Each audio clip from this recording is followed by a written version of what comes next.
Donc, je vais demander à Marie-Gabrielle Favet de venir ici nous rejoindre. Elle vient nous présenter son association WeShare, où comment s'appuyer sur l'intelligence collective pour créer des lieux collaboratifs. On dit oui. Allez-y. Est-ce que vous m'entendez? Oui, c'est bon. Parfaitement. Alors, merci beaucoup, merci pour l'invitation. Donc, je fais partie de WeShare. WeShare, on a un collectif international et on décrypte en fait les tendances collaboratives. Donc, on regarde en fait comment les pratiques collaboratives, comme par exemple les tiers-lieux, dont je vais vous parler, viennent modifier nos façons de produire, de consommer, de travailler, d'interagir, et notamment d'interagir sur les territoires. Alors, je ne vais pas vous parler d'un tiers-lieu en particulier, j'aurais pu le faire, on anime un lieu notamment à Bagnolet, en région parisienne, mais je vais vous parler plutôt de façon globale des tiers-lieux. Pourquoi? Parce qu'on est en train de finaliser une étude qui va y être dédiée, dont notre but c'est de montrer quels peuvent être les impacts des tiers-lieux sur les territoires. Parce que, bien sûr, un tiers-lieu, ça peut générer du chiffre d'affaires, ça peut générer de l'emploi, mais ça peut générer bien plus de choses, et notamment par rapport aux nouvelles solidarités. Mais d'abord, qu'est-ce qu'un tiers-lieu? Parce que c'est un terme qu'on utilise beaucoup, on ne sait pas exactement ce qu'il y a derrière, il n'y a pas de définition claire et partagée, mais ce que c'est qu'en fait c'est un ensemble d'activités hybrides qui vont se retrouver dans un même endroit, et souvent qui vont être dédiées à la même thématique. Alors pour illustrer, par exemple ici à Bordeaux, on a Darwin, donc il y a un très gros tiers-lieu qui est en fait une expérimentation pour tester un nouveau modèle urbain dédié, pour montrer qu'on peut être plus écologique, plus respectueux de l'environnement. Et donc quand vous allez à Darwin, vous avez des espaces de coworking, une pépinière d'entreprise, un restaurant bio, une épicerie bio, un skatepark, une ferme urbaine, un lycée alternatif, etc. En fait, c'est une petite ville dans la ville. Mais les tiers-lieux, ça peut être aussi complètement autre chose. Ça peut être par exemple l'espace Canary à Pontivy, où en fait là on va avoir une médiathèque, les archives municipales et un Fab Lab, c'est-à-dire un laboratoire de fabrication qui se sont regroupés dans un même lieu.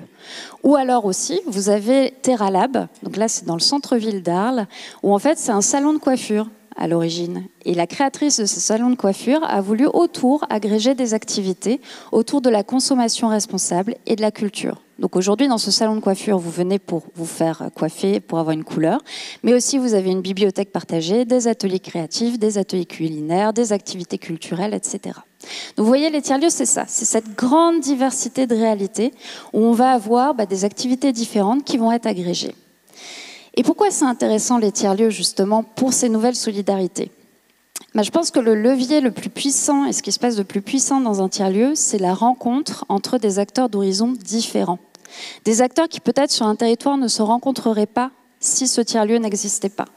Vous pouvez avoir des acteurs institutionnels comme une collectivité, une grande entreprise qui va rencontrer des entrepreneurs, qui va rencontrer des acteurs de l'ESS sur ce lieu, mais qui va aussi se connecter avec des gens plus alternatifs comme des militants, des activistes, des hackers, des makers, etc. Et c'est de ces rencontres que va pouvoir créer des idées de synergie, des idées de nouveaux projets. Donc ça peut être deux entrepreneurs qui se rendent compte qu'ils ont des activités complémentaires, ils vont pouvoir développer une nouvelle activité.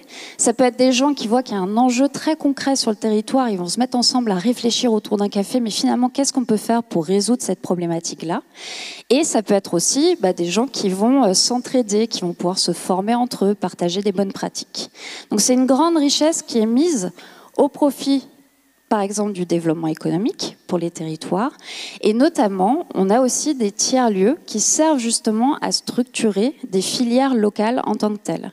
Donc il y a un tiers-lieu qui s'appelle Blida à Metz, qui lui a, en fait, c'est 16 000 m², donc c'est un très grand tiers-lieu, qui est dédié en fait à l'émergence de projets artistiques et culturels et artisanaux sur le territoire. Donc c'était à l'initiative de la municipalité de créer ce lieu-là, et aujourd'hui ça a permis de structurer toute une filière sur l'artisanat et l'art à Metz. Donc intéressant pour le développement économique, mais intéressant surtout pour créer du lien social et de l'innovation sociale sur les territoires. On a des tiers-lieux qui sont dédiés à l'inclusion professionnelle, mais souvent aussi dans les tiers-lieux, finalement, ce lien social, il se crée de façon très informelle. Et on va permettre à des publics peut-être marginalisés, éloignés, de pouvoir aussi s'insérer dans la société. Donc par exemple, à Darwin, vous avez des réfugiés qui sont présents et qui du coup rendent des services sur Darwin et qui progressivement créent du lien avec les habitants, avec les gens qui qui viennent sur le tiers-lieu. On a aussi, par exemple, le cas à la Cacaillerie, du coup, qui est au Grand Guéret, qui en fait, là, on a une personne qui offre du café gratuitement à tous quand il est là, de façon très ouverte. En fait, c'est une personne qui vivait avant de façon marginalisée. Et en ouvrant la porte du tiers-lieu, parce que c'est ouvert, c'est chaleureux, c'est convivial, comme il dit, il a trouvé une famille. Et donc, aujourd'hui, il y vient et il a créé des relations avec toute une tas de personnes et peut se réinsérer dans la société. Donc, c'est ça la magie des tiers-lieux. Et donc finalement, aujourd'hui, il y a beaucoup de gens qui se disent, beaucoup de collectivités, beaucoup d'entreprises qui se disent, mais nous aussi, on a des locaux vacants, nous aussi, on pourrait créer notre tiers-lieu, ça va dynamiser notre territoire, etc. Alors oui, mais à certaines conditions. Et aujourd'hui, on voit des tiers-lieux qui se créent et qui restent des coquilles vides.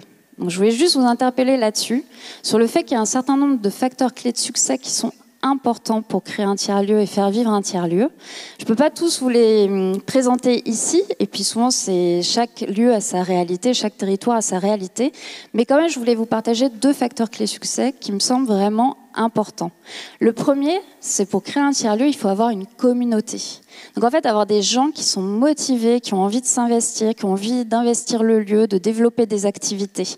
Et donc, si on n'a pas ça au début, eh ben, c'est le provoquer, parce qu'il ne s'agit pas de faire un super beau lieu mis à disposition, mais il faut surtout que les gens s'en emparent. Donc c'est ce qu'on a fait par exemple à Marmande, je pourrais vous l'expliquer, où on a créé des ateliers collaboratifs pour que les gens petit à petit puissent se projeter dans le lieu et commencer à le créer.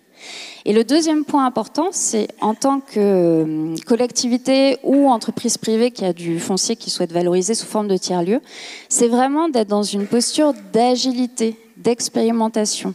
L'idée, c'est pas de tout planifier, de dire c'est tel et tel et tel acteur qui va s'installer et donc on fait les travaux de telle façon, l'architecture, etc. C'est beaucoup plus laisser les gens venir, laisser les gens s'emparer du lieu, commencer à l'inhumer, vivre dedans, pour après voir comment vous aussi vous pouvez l'aménager et que ça corresponde le mieux possible aux usages.